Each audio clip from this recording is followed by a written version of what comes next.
Hello everyone. Hello.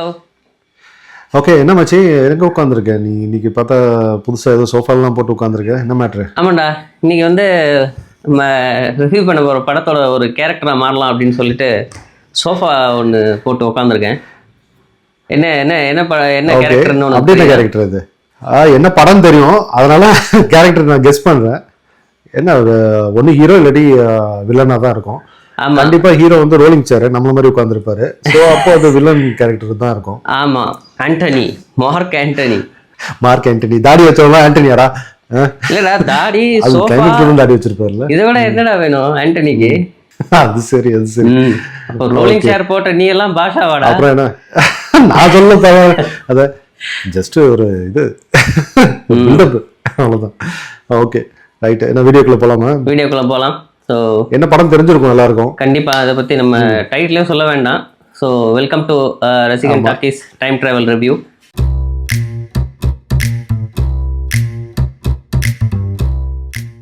இன்னைக்கு நம்ம review பண்ண போகிற படம் பாஷா. ஸோ இந்த படம் 30 வருஷம் ஆச்சு. ஸோ 1995 ரிலீஸ் ஆயிருக்கு. In fact last month I think இந்த படம் கூட ரீரிலீஸ்லாம் ஆயிருக்கு. ஸோ உனக்கு என்ன ஞாபகம் இருக்கு இந்த படம்? 1995 பார்த்தோன்னா நமக்கு அப்போ 12 வயசு தான்டா கிட்டத்தட்ட. ஆமா, ரொம்ப சின்ன பசங்க. அப்போ எங்க தேட்டருக்குலாம் அடிக்கடி தேட்டர் போற பழக்கமே கிடையாது நமக்குலாம். நமக்குன்னு இல்லை, அந்த ஜென்ரேஷனுக்கு யாருக்குமே கிடையாது. அடிக்கடிலாம் தேட்டர்லாம் போறது கிடையாது. எப்பயாவது ஒரு தடவை தீபாவளிக்கு பொங்கலுக்கு ஷாப்பிங் போற மாதிரி தான் வருஷத்துக்கு ஒரு தடவை 2 தடவை தான் தேட்டருக்கே போறது இல்லையா? ஸோ அந்த பாஷா படம்லாம் நம்ம தேட்டர்ல மிஸ் பண்ணிட்டோம், பார்க்கல. ஆமாம், ஈவன் ரீரிலீஸ் கூட பார்க்கல, தேட்டர்லேயே பார்க்கல. ஆக்சுவலி என்னோட எக்ஸ்பீரியன்ஸ் தேட்டர்லேயே இல்லை. ஐ திங்க் இது சன் டிவியில் தான் போட்டாங்க. ஸோ ஒரு தீபாவளிக்கு போட்டிருந்தாங்க. ஸோ இன்ஃபேக்ட் நீ சொன்ன மாதிரி அப்போ தேட்டரில் எங்கள் வீட்டில் டிவிலாம் இருந்தது, ஆனால் கேபிள் கனெக்ஷன்லாம் இல்லை. ஸோ சன்னெல்லாம் வரல. ஸோ எங்கள் நெய்பரோட வீட்டு சாவியை வாங்கிட்டு அவங்க தீபாவளிக்கு அவங்க ஊருக்கு போயிட்டாங்க. ஸோ அவங்க வீட்டில் தான் நாங்கள் உட்காந்து இந்த படம் பார்த்தோம்.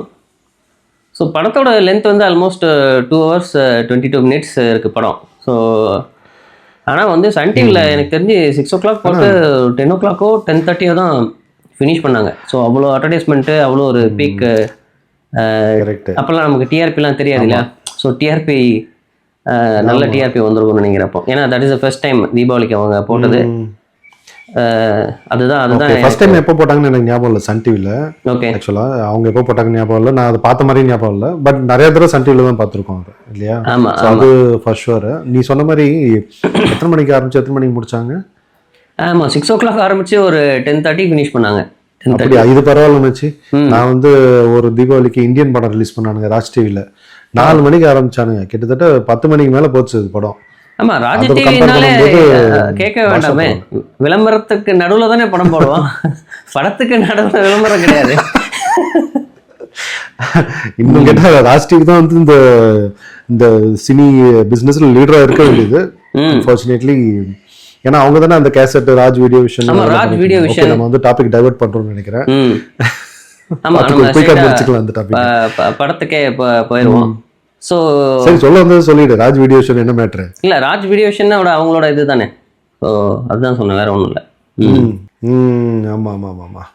ஓகே சரி, படத்துக்குள்ளே போகலாம். படம் இது இன்னும் 30 வருஷம் ஆனாலும் இல்லை, இன்னொரு 100 வருஷம் ஆனாலும் இந்த படத்தை பற்றி யாராவது பேசிட்டே தான் இருப்பாங்க. ஏன்னா அப்படிப்பட்ட ஒரு படம். அந்த மேக்கிங், அந்த ஃபார்மேட்டு, அதெல்லாம் எல்லாருக்குமே இன்னுமே சன் டிவியில் படம் போட்டுட்டு இருப்பாங்க. இன்னுமே நம்ம உட்காந்து பார்த்துக்கிட்டு இருப்போம். அந்த அளவுக்கு படம் நம்ம மனசில் இன்னுமே ஆக்கிரமிச்சிருக்கு. இன்ஃபேக்ட் சொல்லப்போனால் இந்த சோஃபா போட்டு ஆண்டனி உட்காந்த மாதிரி இந்த படமும் நம்ம மனசுக்குள்ள அப்படியே ஒரு சோஃபா போட்டு உட்காந்து தான் இருக்காது. ஸோ அப்படிப்பட்ட ஒரு படம். கரெக்ட். இன்னொரு விஷயம் என்னன்னா, இப்போ ரஜினி அப்படின்ற ஒரு மனுஷனை பற்றி இல்லை அந்த ஸ்டாரை பற்றி பேசணுனாலே உள்ளுக்குள்ள ஒரு எனர்ஜி வந்துடுது. அதுவும் இந்த பாஷா படத்தை பற்றி பேசும்போது என்னமோ ஒரு சந்தோஷம் இருக்கு. அதை பற்றி டிஸ்கஸ் பண்ணுறதுக்கே ஒரு ஹாப்பினஸ் இல்லை? அவ்வளோ எக்ஸலண்ட்டான மூவி இது. ஆமாம், இன்னும் 30 வருஷம் ஆனாலும் இன்னுமே இந்த படம் இப்போ வர படங்கள் இந்த படம் ஒரு பாஷா மாதிரி இருக்கும். அந்த மாதிரி ஒரு எக்ஸ்பெக்டேஷன்ஸ் செட் பண்ணுவாங்க. அப்புறம் பாஷா படம் வந்ததுக்கப்புறம் அந்த பாஷா ஃபார்மேட்லேயே ஒரு 100 படம் எல்லா லாங்குவேஜ்லையும் எடுத்திருக்காங்க. தமிழ், தெலுங்கு, மலையாளம் எல்லா லாங்குவேஜ்லையும் இந்த பாஷா காம்பினேஷன், அந்த டெம்ப்ளேட், மேபி பாஷாவே ஒரு ஜேர்னர் அப்படின்னு சொல்லிக்கலாம். பாஷா டெம்ப்ளேட்லேயே ஒரு 100 படங்கள் எடுத்திருக்காங்க. ஸோ அந்த அளவுக்கு பாஷா ஒரு எக்ஸ்ட்ராடினரி மூவி. இது என்ன ஜேர்னர்னு சொல்லுவேன் நீ ஆக்சுவலாக? இது வந்து கேங்ஸ்டர் மூவியா? ஆமாம், அப்படியும் சொல்லலாம். கேங்ஸ்டர் ரிலவெண்ட் மூவி தான். பட் பேசிக்கலி வந்து எது கேங்ஸ்டர்ஸ்னா ஜஸ்ட் லைக் தட் 2 கேங் இருந்தது, அதுக்குள்ளே சண்டை வந்தது, அதெல்லாம் காட்டாமல் இது வந்து எமோஷன்ஸு, ஒரு ஃப்ரெண்ட்ஷிப்பு. ஸோ இவன் எப்படி பாஷா வானா, இதுதான் வந்து யார் பாஷான்றவன் யார், இந்த பில்டப் தான் வந்து கம்ப்ளீட் ஃபர்ஸ்ட் ஹாஃப் ஃபுல்லாகவே ஆல்மோஸ்ட் 1 hour ஒரு 1 hour 15 minutes வந்து அவனுடைய கரண்ட் லைஃப் என்ன அப்படின்ட்டு காட்டுவாங்க. ஸோ கரண்ட்லி அவர் வந்து ஆட்டோ டிரைவராக இருக்கார். ஸோ அதை பேஸ் பண்ணி தான் மூவி. அந்த சீன்ஸ் எல்லாமே இன்ட்ரெஸ்டிங்காக தான் இருக்கும் இல்லையா? ஆமாம், எல்லாமே இன்ட்ரெஸ்டிங்காக தான் இருக்கும். இந்த நக்மா வர மூவி, ஜனகராஜோட காமெடி, ஆமாம், எல்லாமே இன்ட்ரெஸ்டிங்காக ஒருத்தரோட இருக்கும். இன்ட்ரோடக்ஷன் டானாவே வந்து காட்டவே மாட்டாங்க. கரெக்டு. ஸோ இவன் கூட்டாளிங்க எல்லாம் கூட தான் இருக்காங்கன்றது பின்னாடி ஒரு இடத்துல அசம்பிள் ஆகும்போது தான் தெரியும். ஆமாம், ஆட்டோ ஓடிட்டு இருக்கவங்க இவங்க கூட்டாளி தான். அது நல்லா இருக்கும் ஆக்சுவலி. ஸோ இவங்க எல்லாருமே ஒரு கேங்கு, ஆனால் வந்து இங்கே ஒரு நார்மல் சிம்பிள் லைஃப் வாழ்ந்துட்டு இருக்காங்க. நமக்கு வந்து ரஜினி மட்டும்தான் ஒரு ஃப்ளாஷ்பேக் வர மாதிரி ஒரு ஒன்று காட்டுவாங்க, இவருக்கு மட்டும்தான் பாஸ்ட் இருக்குன்னு. பட் ஆக்சுவலாக பார்த்தா கூட இருக்க எல்லாருமே பாஸ்ட் வந்து இருக்கு. ஸோ எல்லாருமே வந்து மும்பையில் வந்து கேங் ஃப்ளாஷ்பேக் தான் அது. ஆமாம் ஆமாம். ஓகே. ஸோ இதில் வந்து இந்த படத்தில் எனக்கு வந்து இன்னொன்று வந்து என்னென்னா, ஓகே நான் கொஞ்சம் டீட்டெயிலாக உள்ள போகிறேன். இப்போ வந்து இவர் வந்து அண்ணன்ட்டு சின்ன வயசுலேருந்து எல்லாரும் கூப்பிட்டு இருக்காங்க இல்லையா ஃபேமிலியில்? ஆமாம். ஸோ அது எப்படி இவருக்கு வயசே ஆகாத மாதிரி ஒரு இதை காட்டியிருக்காங்களே, அது எப்படி நம்ம ஏற்றுக்கிட்டோம்? இது வந்து நம்ம இப்போ 30 வருஷம் கழிச்சு நம்ம பேசுறதுனால இந்த அளவுக்கு லாஜிக் திங்கிங், ஓ இப்படியா அப்படியா அதெல்லாம் நம்ம டிஸ்கஸ் பண்ணுறோம். பட் ஆன் ஸ்க்ரீன் நம்ம அன்னைக்கு இன்ஃபேக்ட் தேட்டரில் பார்க்கல, அன்னைக்கு பார்க்கும்போது இந்த தாட்ஸ் எதுவுமே வராது. அதுதான் வந்து டைரக்டரோட பிரில்லியன்ஸு. நமக்கு எந்த ஒரு கொஷினுமே வராது. நம்ம வந்து பாஷாவோட ஃப்ளாஷ்பேக் என்ன, அவர் எப்படி இருந்தார், இந்த எக்ஸ்பெக்டேஷனே பில்ட் பண்ணி போனதுனால அவரோட ஏஜ் ஃபேக்டரு அதெல்லாம் வந்து நம்ம கணக்கிலே எடுத்துக்கல. ஸோ நீ சொன்ன மாதிரி 2 years பேக் மும்பையில் இருந்தாரா, எத்தனை வருஷம் பேக் அவர் மும்பையில் இருந்தார், அவருக்கு என்ன வயசே ஆகாதா, அந்த டவுட் வந்து இப்போதான் நமக்கு எல்லாமே வந்து நம்ம வரல. கரெக்ட் வரல. ஏன்னா வந்து ரஜினியோட ஸ்டைலு, பாட்டெல்லாம் சூப்பர் டூப்பர் ஹிட். ஸோ எல்லாமே வந்து ஓவர் ஷேடோ பண்ணிடுச்சு. இதெல்லாம் இந்த மாதிரி சின்ன சின்ன கொஸ்டின்ஸ்லாம் யாருமே கேட்க முடியாத அளவுக்கு பண்ணிட்டாங்க. கரெக்ட் இல்லையா? கரெக்ட். அந்த ஸ்க்ரீன் பிளே டக்குன்னு மூவி போயிட்டே இருக்கும். அந்த ஃப்ளாஷ்பேக் சீன்லாம் வரும்போதெல்லாம் எக்ஸலண்ட்டாக இருக்கும். ஃப்ளாஷ்பேக் சீன் வந்து எப்படி ஸ்டார்ட் ஆகும் ஃபர்ஸ்ட்டு? இல்லை, நம்ம ஃப்ளாஷ்பேக் போகிறதுக்கு முன்னாடி இந்த ஃபர்ஸ்ட் ஆஃப்லேயே வந்து ரஜினிக்கான பில்டப் சீன்ஸ் வச்சுருப்பாங்க. ஸோ நம்ம வந்து பாஷாவாக வரும்போது தான் நமக்கு பில்டப் சீன்ஸ் வரப்போகுதுன்ட்டு நம்ம நினைப்போம். பட் ஆனால் ஒரு ஆட்டோக்காரராக இருக்கும் போதே அவருக்கான அந்த எலிவேஷன் சீன்ஸ் வச்சுருப்பாங்க. அது வந்து இந்த எலிவேஷன் சீன்ஸ் தான் வந்து நம்மளை அந்த ஃப்ளாஷ்பேக்கில் வந்து நம்மளை ரொம்ப இம்பேக்ட்ஃபுல்லாக இருக்கும். ஸோ எக்ஸாம்பிள் வந்து அந்த காலேஜில் அவங்க சிஸ்டருக்கு அந்த சீட்டு வாங்குற சீன் ஒன்று இருக்கும். ஸோ அங்கே தான் வந்து ஃபர்ஸ்ட் டைம் அவர் கைண்ட் ஆஃப் ரிவீல் பண்ணுவார், நான் வந்து சாதாரண நாளில் எனக்கு இன்னொரு பேர் இருக்குது. ஸோ இந்த மாதிரி எலிவேஷன் சீன்ஸ். அப்புறம் ஆனந்த்ராஜோட ஒரு ஃபைட் சீக்வன்ஸ். இப்போ இன்னைக்கு டேட்டில் நம்ம வந்து இந்த இன்டர்வல் பிளாக் அதை பற்றிலாம் ரொம்ப நிறைய மூவிஸ் வந்து ரொம்ப மெனக்கட்டு இன்டர்வல் பிளாக் பண்ணுவாங்க. இது எல்லாத்துக்குமே வந்து பாஷா தான் வந்து Baasha is master of the interval பிளாக்னு சொல்லலாம். அந்த அளவுக்கு ஒரு இன்டர்வல் பிளாக். அந்த காலேஜ் சீன் நீ சொன்ன இல்லையா, பேக் அந்த காலேஜ் சீன் சொன்ன இல்லையா, அந்த காலேஜ் சீன்லாம் வந்து அதெல்லாம் வந்து வேற எந்த படத்துலயும் ரிப்பீட்டும் ஆகல அந்த மாதிரிலாம்.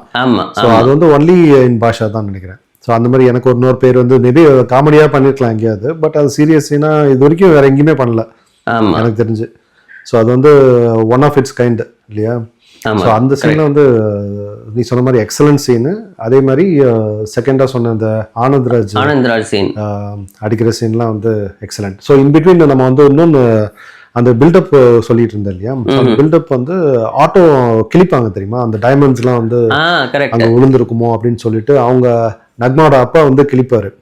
ஸோ அந்த டைம்லயும் வந்து இவர் பொறுமையா இருப்பாரு.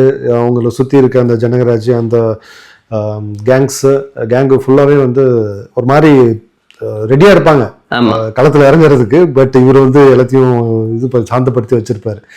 ஸோ அந்த மாதிரி நீ சொன்ன மாதிரி அங்கங்க இவர் வந்து அப்படியே கூலா இருக்கணும்ட்டு அந்த பில்டப் வந்து நமக்கு எக்ஸ்பெக்டேஷன் வந்து ஜாஸ்தியா தான் ஆச்சு. ஆமா, அதை ஃபுல்ஃபில்லும் பண்ணாங்க. ஆமா. அப்புறம் அந்த மொமெண்ட் நீ சொன்ன மொமெண்ட்ல அவரோட தம்பி போலீஸ் இன்ஸ்பெக்டர் போல அவர் தான் வந்து லிட்டரலி அந்த படத்துக்குள்ள நம்மளை he's one of the audience மாதிரி. என்னம்மா இவருக்கெல்லாம் கோபமே வராதா, இவ்வளோ பண்றாங்க. இது வந்து லிட்டரலி ஆடியன்ஸோட ஃபீல். என்னடா இவ்வளோ பிரச்சனை போயிட்டு இருக்கு, ஒரு மனுஷன் கோவப்படாம உட்காந்துருக்கானே அப்படின்ட்டு ஆடியன்ஸும் வெயிட் பண்ணிருப்பாங்க, இவருக்கு எப்போ கோவம் வரப்போகுது அப்படின்ட்டு. அதை வந்து கரெக்டாக அந்த இன்டர்வல் பிளாக்ல கொண்டு வந்து வைப்பாங்க. அடிக்கிற அடியில் அந்த பைப்பு தண்ணி பிச்சுட்டு போகிறது, அவன் எல்லாரும் பறந்து விழுறது, அப்புறம் அந்த கட்டையை தூக்கி போட்டு மேலே அந்த பல்பு ஆஃப் பண்ணிட்டு அதுக்கப்புறம் ரஜினி மட்டும் வந்து அப்போ அந்த பீக் பஞ்ச் டைலாக் பேசுறது, இதெல்லாம் வந்து ஆமாம் செதுக்கி வச்சு எடுத்திருப்பாங்க இந்த சீன்ஸ் எல்லாம் ரஜினிக்காக. அதனால தான் இந்த படம் இன்னுமே வந்து இன்னுமே சன் டிவியில் போட்டால் டிஆர்பி இன்னுமே ஃபர்ஸ்ட் டைம் போட்ட டிஆர்பி தான் இப்பவுமே வரும். ஆமாம் ஆமாம், அந்த உள்ளே போ அப்படின்ற டயலாக் கூட செம பாப்புலர். ஆமாம், இன்ஃபேக்ட் நிறைய இந்த இந்த படம் வந்து மெயின் கான்ட்ரிபியூஷன் பார்த்தோன்னா டைலாக்ஸ் தான். ஸோ இன்னி வரைக்குமே இந்த படம் நின்று இருக்குன்னா அந்த டைலாக் ரைட்டர் வந்து பாலகுமாரன் அப்படின்றவங்க, அவங்களோட ஒர்க்கு வந்து இந்த படத்தில் one of the masterpiece work தான்.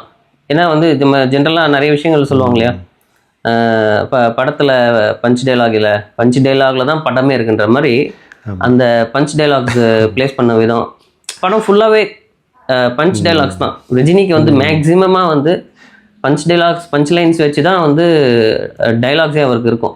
எல்லாம் சின்ன சின்ன டைலாக்ஸ், ஆனால் வந்து ஒன்னொன்றும் மனசில் இன்றைக்குமே இருக்குது. ஏன்னா நம்ம இப்போ ரீசெண்டாக கூட இந்த படம்லாம் பார்க்கல, ஆனால் நம்ம டிஸ்கஸ் பண்ணும்போது அந்த டைலாக்ஸ் நம்ம மைண்டில் வந்து போகுது. ஆமாம் ஆமாம் ஆமாம், கரெக்டு. ஸோ பாலகுமாரன் தான் அந்த பஞ்ச் டைலாக்கும் எழுதியிருப்பாரா இல்லாட்டி? ஆமாம், பாலகுமாரன் தான் டைலாக்ஸ் எல்லாமே பாலகுமாரன் தான் எழுதினது. இன்ஃபேக்ட் அந்த ஃபேமஸ் ஒரு தடவை சொன்னா 100 தடவை சொன்ன மாதிரி அது கூட அவர் தான் பண்ணாரு. கரெக்ட். அது வந்து அதுக்கு அந்த ஒரு தடவை சொன்னா 100 தடவை சொன்ன மாதிரின்றது வந்து இனிஷியலாக அவர் எழுதினது வந்து ஒரு வாட்டி சொன்னா 100 வாட்டி சொன்னா அப்படின்றது தான் அவர் எழுதியிருக்காராம். அது வந்து ரஜினி ப்ராக்டிஸ் பண்ணிட்டு பார்க்கும்போது இது கரெக்டாக ஃபிட் ஆகல, ஸோ நம்ம ஏன் இதை எப்படி மாற்றக்கூடாது அப்படின்னு சொல்லிட்டு ஒரு தடவை சொன்னா 100 தடவை சொன்ன மாதிரி அப்படின்றது வந்து ரஜினி தான் சஜஸ்ட் பண்ணி I think they had some kind of discussion. அதுக்கப்புறம் தான் அவங்க வந்து ஓகே இதுதான் ஃபிட் ஆகுது அப்படின்னு சொல்லிட்டு அவங்க கன்க்ளூட் பண்ணிருக்காங்க. ஸோ யா அதுதான். ஃபேண்டாஸ்டிக். ஸோ ஃபர்ஸ்ட் ஆஃப் வந்து ஆனந்த்ராஜ் கட்டி வச்சு அடிச்சு அப்படி முடியுது. அவர் உள்ள போய் உட்கார்றாரு. உள்ள போய் உட்கார்ந்துட்டு யோசிக்கிறாரு. ஆமாம், அப்போதான் நமக்கு வந்து ஃப்ளாஷ்பேக் காட்டுறாங்க. இன்னொன்று வந்து சர்ப்ரைஸ் எலமெண்ட் இந்த மூவி என்னன்னா 2 ஃப்ளாஷ்பேக். ஐ திங்க் அதுக்கப்புறம் எந்த படத்துலையும் ஃப்ளாஷ்பேக்குள்ள ஒரு ஃப்ளாஷ்பேக், அதுவுமே அன்எக்ஸ்பெக்டட் தான் ஆடியன்ஸுக்கு. அதுலேயுமே வந்து தலைவருக்கு வயசு ஆகாது, நமக்கு தலைவருக்கு வயசு ஆகாது. டைரக்ஷன் இது ஸ்க்ரீன் பிளேலாம் வந்து ஃப்ளாலஸாக இருந்துச்சு. ஒன்றுமே உனக்கு ஃபீல் ஆகாது. ஃப்ளாஷ்பேக் போகிறோம் அந்த மாதிரி ஃப்ளாஷ்பேக் போகிறோம்னு தெரியும், பட் ஃப்ளாஷ்பேக்குன்ட்டு நீங்கள் வந்து படம் பார்த்துட்டு இருக்கும்போது தான் உனக்கு ஃபீலே ஆகாது. ஆமாம், அப்படியே போயிட்டே இருக்கும். இப்போ நம்ம டிஸ்கஸ் பண்ணுற இந்த பாயிண்ட் வந்து ஆல்மோஸ்ட் இப்போ படம் ஆரம்பித்து நம்ம ஒரு 1 hour 20 minutes முடிஞ்சிச்சுன்னு வச்சுக்கோ. அந்த ஃப்ளாஷ்பேக் சீன், முதல் ஃப்ளாஷ்பேக் சீன் வரும்போது இது வரைக்குமே படத்தோட மெயின் வில்லன் யாரு அப்படின்றது வந்து நமக்கு தெரியவே தெரியாது, நமக்கு காட்டிருக்க மாட்டாங்க. ஸோ படத்தோட கரெக்ட், அது வரைக்கும் நம்ம ஆனந்த்ராஜ்ன்ற மாதிரி தான் நமக்கு போயிட்டு இல்லையா? ஆமாம். ஸோ படத்தோட ஓவரால் லென்த்தே வந்து 2 hours 22 minutes. அதில் ஆல்மோஸ்ட் 1 hour 20 minutes வந்து நமக்கு ஒரு வில்லனோட கேரக்டரை இன்ட்ரடியூஸ் பண்ணாமலே இந்த படத்தை நகர்த்தி கொண்டு போயிருக்காங்க. ஸோ அதுக்கப்புறம் தான் ஆன்டகனிஸ்ட் மிஸ்டர் ஆண்டனி வந்து இன்ட்ரடியூஸ் பண்ணுவாங்க. ஸோ அதுக்கப்புறம் எனக்கு தெரிஞ்ச இந்த படத்தில் என்னதான் பாஷாவோட கேரக்டர் லிஃப்ட் பண்ணாலும் ஆண்டனியோட கேரக்டர் தான் வந்து இந்த படத்தை செகண்ட் ஹாஃப் ஃபுல்லாகவே நிறுத்தியிருக்கும். ஸோ ரகுவரனோட பர்ஃபார்மன்ஸு பெஸ்ட் பர்ஃபார்மன்ஸ் இன்னி வரைக்குமே யாராலையுமே அந்த பர்ஃபார்மன்ஸை வந்து பீட் பண்ண முடியாது. ஸோ அந்த டைம்லலாம் ரகுவரன்லாம் வந்து கண்டினியூஸாக வில்லனை நடிச்சு நம்ம வந்து ஆடியன்ஸோட மைண்ட் செட்டே வந்து ரகுவரன்னா ஒரு ரொம்ப டஃப்பான வில்லன்ற மாதிரி ஒரு இந்த சைடு ரஜினி பீக்ல இருக்க மாதிரி வில்லன்ல அங்க பீக்ல இருக்கு. ஸோ 2 பேரும் ஒன்று சேரும்போது கேட்கவே வேணாம். படம் வந்து செம இன்ட்ரெஸ்டிங்காக தான் போகும். அதாவது இப்பெல்லாம் வந்து அடிக்கடி நம்ம ரிவ்யூவர்ஸே சொல்றாங்க இல்லையா, ரிவ்யூவர்ஸே ஸோ ஒரு படத்துல வந்து ஸ்ட்ராங்கான வில்லனே இல்லைன்ட்டு. ஸோ அந்த டைம்லலாம் பார்த்தோன்னா இந்த ரகுவரன் இவங்கெல்லாம் வந்தாலே ஸ்ட்ராங்காக இருக்கும். ஆமாம், அந்த வில்லனிஸ்டிக் கேரக்டர் வந்து ரொம்ப பிரமாதமான கேரக்டர் ரகுவரனுக்கு. நம்ம பேசின மாதிரி இந்த பஞ்ச் டைலாக்ஸ் மாதிரி ரகுவரனுக்குமே வந்து சின்ன சின்ன பஞ்ச் லைன்ஸ் இருக்கும். அது அவருடைய வாய்ஸ் மாடுலேஷனில் அவர் டெலிவர் பண்ணும்போது அந்த சீன்ஸ் வந்து எங்கேயோ போயிடும் ஆன் ஸ்க்ரீன். இன்ஃபேக்ட் நம்ம ரொம்ப நியூஸ் வரே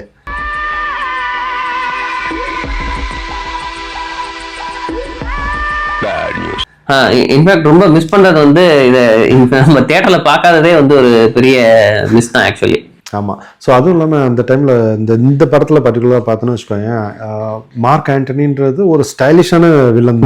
ஆமாம், ரொம்ப லோக்கலான வில்லன் கிடையாது. ஆமாம், லோக்கலான வில்லன்ட்டு நம்ம ஆனந்தராஜை காட்டியாச்சு. இவர் பார்த்தோன்னா கொஞ்சம் அப்படியே ஸ்டைலிஷாக இருப்பார். ஆனால் அந்த எந்த பில்டப்புமே கொடுக்காமலே வந்து நமக்கு அது ஃபீல் ஆகிடும். ஒரு ஸ்டைலிஷான அவர் போட்டிருக்க காஸ்டியூம்ஸ் கரெக்ட், அவருடைய ஆக்டிவிட்டீஸ் எல்லாமே வந்து நமக்கு வந்து அது சொல்லாமலே தெரிய வைக்கும். ஆமா, நீ சொன்ன மாதிரி அந்த காஸ்டியூம் வந்து ஃபர்ஸ்ட் ஹாஃப்ல ஒன்றும் பெரிய காஸ்டியூமோட எஃபெக்ட் இல்லை. ஏன்னா வந்து ரஜினி வந்து ஆட்டோ ஓட்டுறவர்ன்றனால அந்த காஸ்டியூம் தான் அவருக்கு.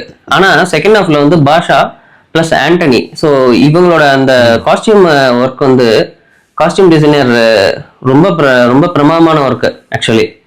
ஏன்னா ரஜினியோட அந்த கோட்டு பிளஸ் அவருக்கு அந்த ஸ்டைலிஷ்ட் கண்ணாடி, இன்ஃபேக்ட் கண்ணாடியே ஒரு தனி கண்ணாடியே வந்து இந்த படத்துக்கு ஒரு தனி கதாபாத்திரம் தான்.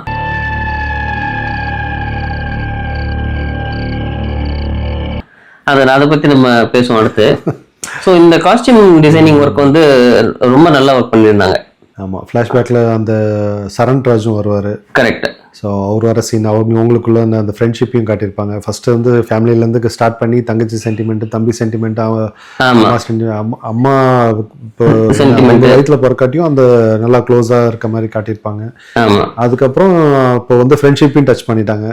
ஸோ ஃபர்ஸ்ட் வந்து ஒரு லோக்கல் வில்லனு, இப்போ வந்து ஃப்ளாஷ்பேக்கில் பார்த்தோன்னா ஒரு சூப்பர் டூப்பர் வில்லனு. ஆமாம். ஸோ அப்படியே படம் வந்து செம இன்ட்ரெஸ்டிங்காக மூவ் ஆகிட்டு இருக்கும். ஸோ ஃப்ளாஷ்பேக் வர்றது தான் வந்து சரண்ராஜ் வருவார். கரெக்ட். ஸோ முதல் ஃப்ளாஷ்பேக்ல வந்து மாணிக்குமார் வந்து பாஷாவான. ஆமாம், முதல் ஃப்ளாஷ்பேக்லயும் கரண்ட்லி பாஷா இருக்காரு. பட் அவர் பாஷாவா ஏன் ஆனார் அப்படின்னு வந்து தான் அடுத்த இன்னொரு ஃப்ளாஷ்பேக்.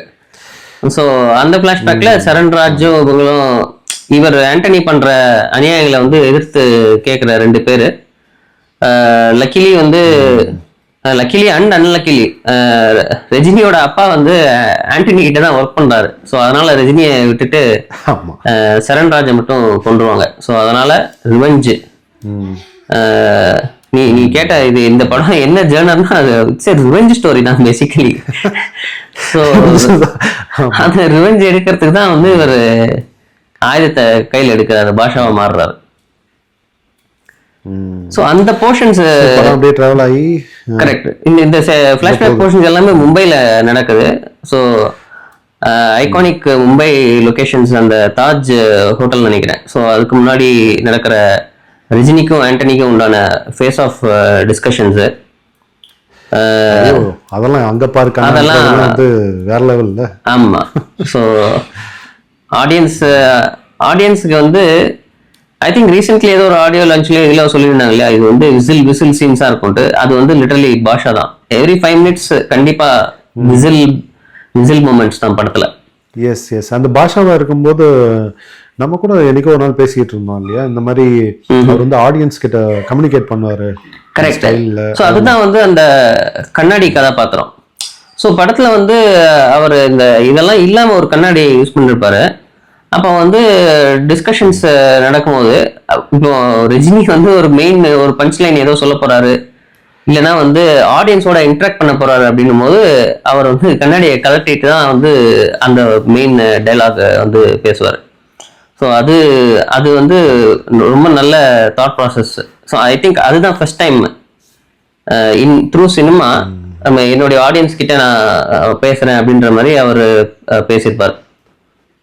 லைக் இது வந்து தானா சேர்ந்த கூட்டம், அன்பால சேர்ந்த கூட்டம், இந்த டைலாக்லாம் சொல்லும் போது அவர் கண்ணாடி போட்டு சொல்ல மாட்டார். கண்ணாடியை கலட்டிட்டு தான் நான் வந்து ஃபேன்ஸை பார்த்து தான் பேச போறேன் ஆன் ஸ்க்ரீனு, அந்த மாதிரி தான் அவங்க அந்த ஃப்ரேமிங்ஸ் வச்சிருப்பாங்க. ஸோ இதுதான் அந்த டைலாகோட பவர்ஃபுல்னஸ்.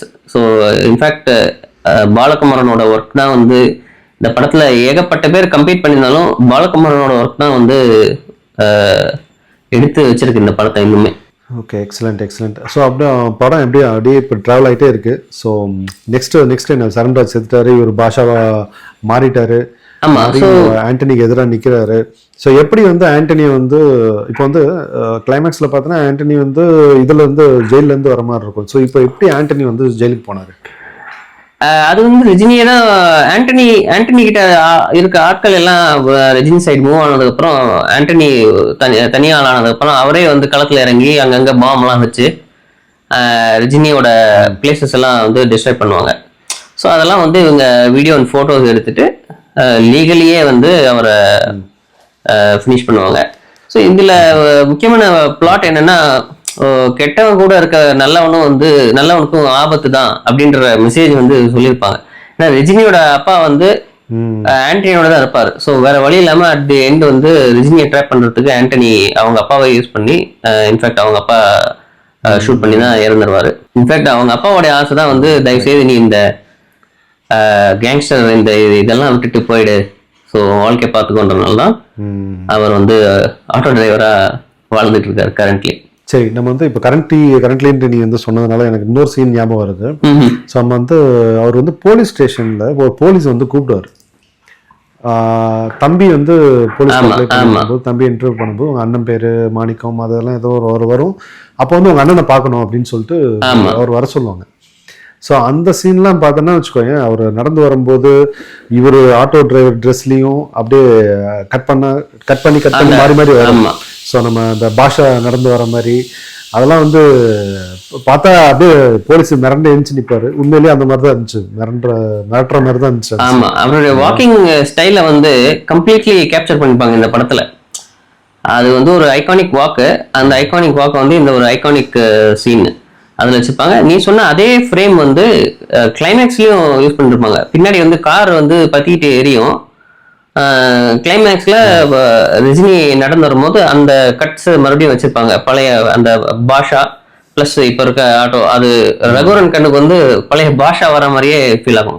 சிமிலர் கட்ஸ் பண்ணி பிளேஸ் பண்ணியிருப்பாங்க. ஓகே. இப்போ திருப்பி நம்ம விட்ட இடத்துக்கு போவோம். ஸோ இப்போ வந்து ஆண்டனி வந்து ஜெயிலுக்கு போயிட்டாரு. ஓகே. ஸோ ரஜினி வந்து இப்போ கரண்ட் லைஃப்ல இருக்காரு. மீட் பண்றாங்க. ஸோ ஆண்டனி கூடவே ஒருத்தர் கேஷவ் அப்படின்ற ஒரு ஆக்சுவலாக பார்த்தா ஆண்டனிக்கு ஒரு வில்லன் யாருன்னா கேஷவ் தான். அவன் தான் துரோகி. அந்த துரோகியால வந்து ஃபிளாஷ்பேக் மாதிரி வில்லனுக்கு ஒரு வில்லன். எப்பவுமே வில்லன் வந்து கூட இருக்கிறவன் தான் துரோகி தான். துரோகத்தால தான் ஒரு வில்லனை அழிக்க முடியுன்ற மாதிரி. ஸோ இந்த கேஷவ் தான் வந்து ரஜினிக்கும் ஆண்டனிக்கும் நடக்கிற சண்டை போது அவங்க ஃபேமிலியெல்லாம் கொண்டுட்டு அங்கே இருக்க அமௌண்ட்டு நகைகள்லாம் எடுத்துட்டு சென்னையில் ஒரு பெரிய டைமண்ட் பிஸ்னஸ் அந்த இதில் வந்து இல்லீகல் பிஸ்னஸ்லாம் இன்வால்வ் பண்ணுறது தான் கேஷவோட பொண்ணு தான் வந்து ஹீரோயின் நக்மா. ஸோ நக்மா மூலமாக ரஜினி மீட் பண்ணி அங்கே ஒரு கான்ஃப்ளிக்ட் வர்றதுனால அது மூலமாக தான் வந்து பாஷா ஸ்டில் உயிரோட தான் இருக்காரு அப்படின்ற நியூஸ் வந்து ஆண்டனிக்கு ரீச் ஆகும். கரெக்ட். அப்புறம் தான் நம்ம டிஸ்கஸ் பண்ண திருப்பி வந்து இவர் மேல. கரெக்ட். ஆமா, கிளைமேக்ஸ் போர்ஷன் அதே இது யூஷுவல் ஸ்டஃப் தான். அது ஃபேமிலியை கடத்தி வச்சுக்கிட்டு கூப்பிடுறது அதெல்லாம் யூஷுவல் ஸ்டஃப். வந்து ரிகவர் பண்ணி வந்துருவாரு. இப்படிதான் முடியுது இல்லையா படம்? ஆமா. ஸோ இன்னொன்று வந்து இந்த அகைன் அந்த டைலாக்ஸ் பத்தி பேசினால, ஸோ ரஜினியோட ஃப்ரெண்டு வந்து அன்வர் பாஷா. ஸோ அவர் தான் வந்து படத்துல வந்து முஸ்லீம். ரஜினி வந்து மாணிக்கம் இஸ் அ ஹிந்து. ஸோ வந்து பாலகமலனோட டைலாக்ஸ் பார்த்தோன்னா ஈவன் இந்த ஃப்ளாஷ்பேக் சீன்ஸ்லையும் அப்புறம் கரண்ட்லி ரஜினி மீட் பண்ற சீன்ஸ்லையும் இவங்க 2 பேருக்குள்ள நடக்கிற ஃபோன் கான்வர்சேஷன் அண்ட் லைவ் கான்வர்சேஷன்ல வந்து அதை வந்து அவர் யூஸ் பண்ணியிருப்பாரு.